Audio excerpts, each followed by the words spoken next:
வணக்கம். இன்றைக்கி நம்ம பார்க்க போகிற சமையல் என்னென்னு பார்த்தீங்கன்னா, ஒரு 3 வகையான வெரைட்டி ரைஸ் தான் பார்க்க போகிறோம். லஞ்ச் பாக்ஸ் கொடுக்குறதுக்கு ஈஸியாகவும் இருக்கும், நல்லா ஹெல்த்தியாகவும் இருக்கும். வாங்க அது எப்படி செய்யலாங்கிறத பார்க்கலாம்.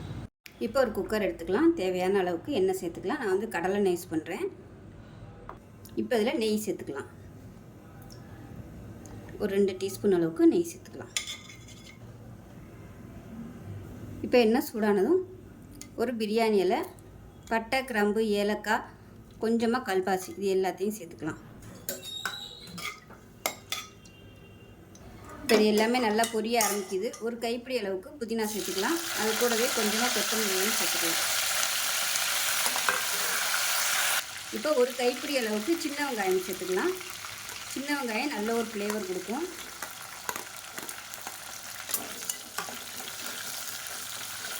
ரெண்டு பச்சை மிளகாயும் சேர்த்துக்கலாம். இப்போ உப்பு சேர்த்துக்கலாம். ஒரு டேபிள் ஸ்பூன் இஞ்சி பூண்டு பேஸ்ட்டு சேர்த்து வதக்கி விட்டுக்கலாம். இப்போ மீடியம் சைஸாக ஒரு தக்காளி கட் பண்ணதை சேர்த்துக்கலாம். இப்போ தக்காளி நல்லா மசிஞ்சிருச்சு. ஒரு டேபிள் ஸ்பூன் மிளகாத்தூள், அதே மாதிரி 3/4 டேபிள் ஸ்பூன் தனியாத்தூள், 1/4 டேபிள் ஸ்பூன் மஞ்சத்தூள், 1/2 டேபிள் ஸ்பூன் சீரகத்தூள் இது எல்லாத்தையும் சேர்த்துக்கலாம். சேர்த்துட்டு எண்ணெயில் வதக்கி விட்டுக்கலாம்.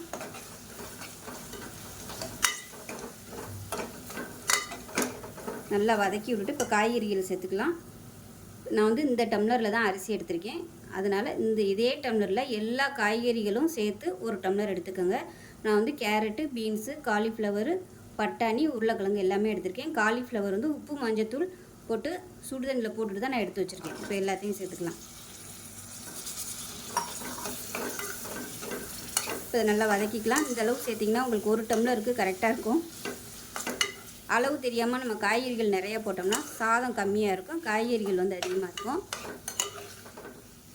அதனால் இந்த அளவு கரெக்டாக எப்பயுமே எடுத்திங்கன்னா சரியாக வரும். இப்போ இது கூடவே ஒரு 6 முந்திரி பருப்பு சேர்த்துக்கலாம். முதலே சேர்த்தோம்னா கருகிரும். அதனால் இந்த ஸ்டேஜில் சேர்த்துக்கலாம்.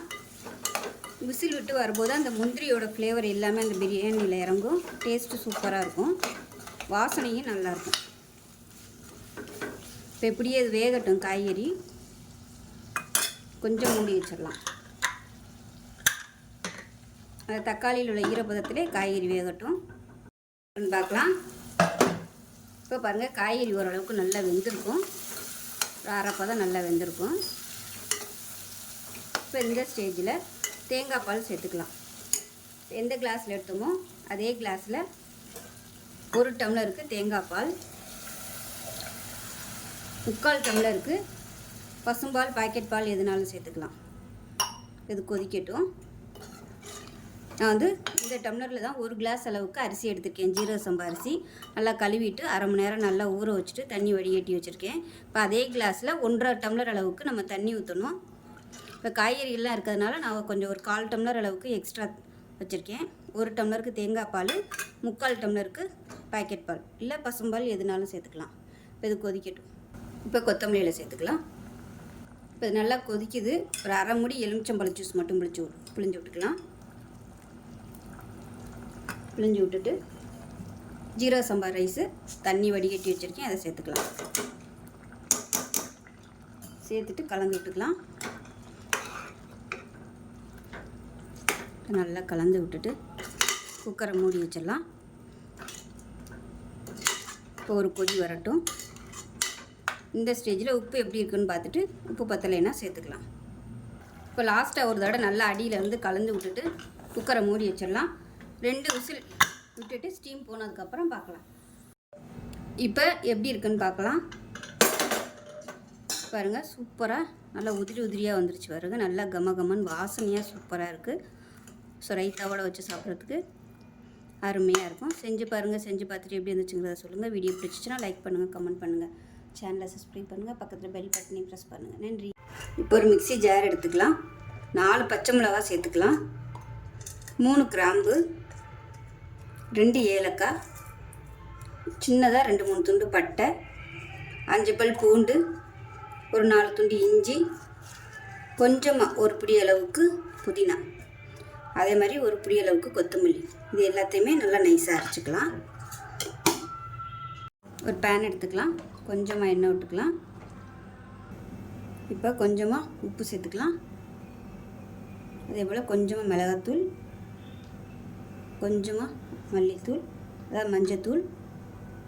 இப்போ இதில் 3 முட்டை வேக விட்டு எடுத்து வச்சுருக்கேன், இதை சேர்த்துக்கலாம். இப்போ இந்த முட்டையை லேசாக வறுத்துக்கலாம்.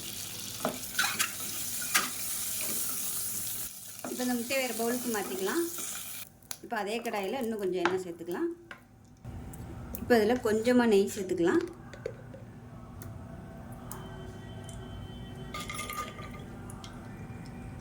எண்ணெய் சூடாகும் ஒரு பிரியாணி இலை சேர்த்துக்கலாம். அது கூடவே நறுக்கி வச்சுருக்க பெரிய வெங்காயம் ஒரு கை அளவுக்கு சேர்த்துக்கலாம்.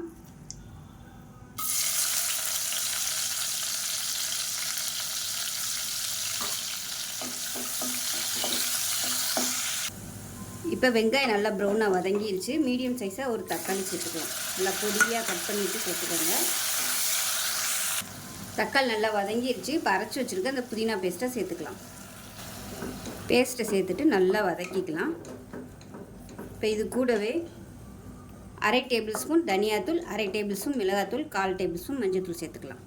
இதையும் சேர்த்து நல்லா எண்ணெய் பிரிய வதக்கிக்கலாம். இப்போ பாருங்கள், மசாலா நல்லா வதங்கி ஃப்ளேவர் வருது. நல்லா தொக்கு மாதிரி வந்துருச்சு பாருங்கள். இந்த ஸ்டேஜில் தண்ணி சேர்த்துக்கலாம். நான் 1 கப் அளவுக்கு அரிசி எடுத்திருக்கேன், பாசுமதி அரிசி. நல்லா 20 நிமிஷம் ஊற வச்சு வச்சுருக்கேன். இப்போ அதே டம்ளரில் 1.25 டம்ளர் அளவுக்கு தண்ணி சேர்த்துக்கலாம். தண்ணி சேர்த்து நல்லா கலந்து விட்டுட்டு கொதிக்கட்டும். இப்போ உப்பு சேர்த்துக்கலாம். உப்பு கம்மி, உப்பு பத்தலைன்னா உப்பு சேர்த்துட்டு நல்லா கொதிக்கட்டும். அந்த ஃப்ளேவர் எல்லாம் தண்ணியில் இறங்கணும். இப்போ தண்ணி நல்லா கொதிச்சிருச்சு. அரிசியை தண்ணி வடிகட்டி வச்சுருக்கேன், அதை சேர்த்துக்கலாம். சேர்த்துட்டு கலந்து விட்டுக்கலாம். கலந்துட்டு வறுத்து வச்சுருக்க இந்த முட்டையும் இதோடு சேர்த்துக்கலாம். கலந்துட்டு குக்கரை மூடி வச்சிடலாம். இப்போ நல்லா கொதிக்க ஆரம்பிச்சிருச்சு. குக்கரை மூடி வச்சுட்டு விசில் போட்டு 2 விசில் விட்டுட்டு ஸ்டீம் போனதுக்கப்புறம் பார்க்கலாம். இப்போ முட்டை புலாவ் எப்படி இருக்குன்னு பார்க்கலாம். பாருங்கள், நல்லா அருமையாக வந்துருச்சு. நல்லா கமகமன் இருக்குது. ஸோ நல்லா மிக்ஸ் பண்ணி விட்டுடலாம். அவ்வளோதான், சூப்பரான முட்டை புலாவ் ரெடி ஆயிடுச்சு. ஸோ இதே மாதிரி செஞ்சு பாருங்கள். செஞ்சு பார்த்துட்டு வீடியோ பிடிச்சிச்சின்னா லைக் பண்ணுங்கள், கமெண்ட் பண்ணுங்கள், சேனலை சப்ஸ்கிரைப் பண்ணுங்கள், பக்கத்தில் பெல் பட்டனையும் ப்ரெஸ் பண்ணுங்கள். நன்றி. செய்யலாங்கிறத பார்க்கலாம். இப்போ ஒரு பவுல் எடுத்துக்கலாம். இந்த டம்ளரில் 1 டம்ளர் அளவுக்கு பாசுமதி அரிசி எடுத்திருக்கேன். இப்போ அதே டம்ளரில் ஒரு 1/2 டம்ளர் அளவுக்கு பாசிப்பருப்பு, அதாவது பாசிப்பருப்பு சேர்த்துக்கலாம். நல்லா பொடி பருப்பாக பார்த்து எடுத்துக்கோங்க. இப்போ இது நல்லா 2-3 தடவை கழுவி எடுத்துகிட்டு வந்துட்டு பார்க்கலாம். இப்போ இது 1/2 மணி நேரம் ஊறட்டும். இப்போ ஒரு குக்கர் எடுத்துக்கலாம். தேவையான அளவுக்கு எண்ணெய் சேர்த்துக்கலாம். இது கூடவே நெய்யும் சேர்த்துக்கோங்க, நல்லாயிருக்கும். நான் அன்றைக்கி வெறும் எண்ணெய் மட்டும்தான் சேர்த்துருக்கேன். எண்ணெய் சூடானதும் கரம் மசாலா எல்லாம் சேர்த்துக்கலாம். பிரியாணியில் பட்டை, கிராம்பு, கல்பாசி, கொஞ்சமாக சீரகம், சோம்பு சேர்த்துக்கலாம். இப்போ இது எல்லாமே நல்லா பொரிய ஆரம்பிச்சிருச்சு. நீளமாக நறுக்குன வெங்காயம் சேர்த்துக்கலாம்.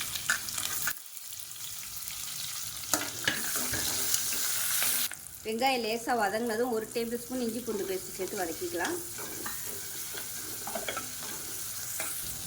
இப்போ இதில் 3 பச்சை மிளகா சேர்த்துக்கலாம். அது கூடவே ஒரு கைப்பிடி அளவுக்கு புதினா கொத்தமல்லி சேர்த்துக்கலாம்.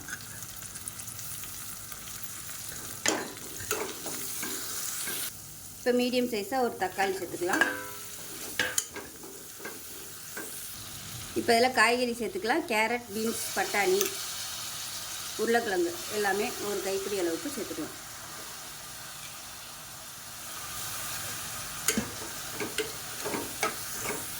இதில் கொஞ்சமாக உப்பு சேர்த்துக்கலாம். காரத்துக்கு தேவையான அளவு பச்சை மிளகா சேர்த்துக்கோங்க. இப்போ காய்கறி எல்லாமே நல்லா வதங்கிடுச்சு. 1 கப்புக்கு 2.25 கப் அளவுக்கு தண்ணி சேர்த்துக்கலாம். நல்லா சூடு பண்ணிவிட்டு தண்ணியை சேர்த்துக்கோங்க. இப்போ இது கொதிக்கட்டும். இப்போ நல்லா கொதிக்க ஆரம்பிச்சிருச்சு. 20 நிமிஷம் ஊறின அரிசியை தண்ணியை வடிகட்டிட்டு வச்சுருக்கேன். இப்போ அதை சேர்த்துக்கலாம். இப்போ நல்லா கலந்து விட்டுக்கலாம்.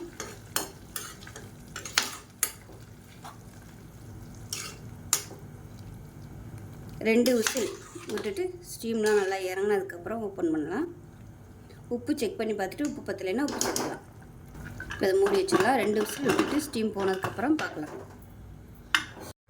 இப்போ 2 விசில் விட்டு ஸ்டீம் இறங்கிடுச்சு. எப்படி இருக்குன்னு பார்க்கலாம். பாருங்கள், கமகமன் சூப்பராக ரெடி ஆயிடுச்சு. இப்போ நல்லா கீழேருந்து மேலே வரைக்கும் மிக்ஸ் பண்ணி விட்டுக்கலாம். இதுக்கு சைடிஷ் ஏதாவது வறுவல் இல்லை வெங்காய பச்சடி வச்சு சாப்பிட்டிங்கன்னா அட்டகாசமாக இருக்கும். செஞ்சு பாருங்கள். செஞ்சு பார்த்துட்டு எப்படி வந்துச்சுங்கிறத சொல்லுங்கள். வீடியோ பிடிச்சிச்சின்னா லைக் பண்ணுங்கள், கமெண்ட் பண்ணுங்கள், சேனலை சப்ஸ்கிரைப் பண்ணுங்கள், பக்கத்தில் பெல் பட்டனையும் ப்ரெஸ் பண்ணுங்கள். நன்றி.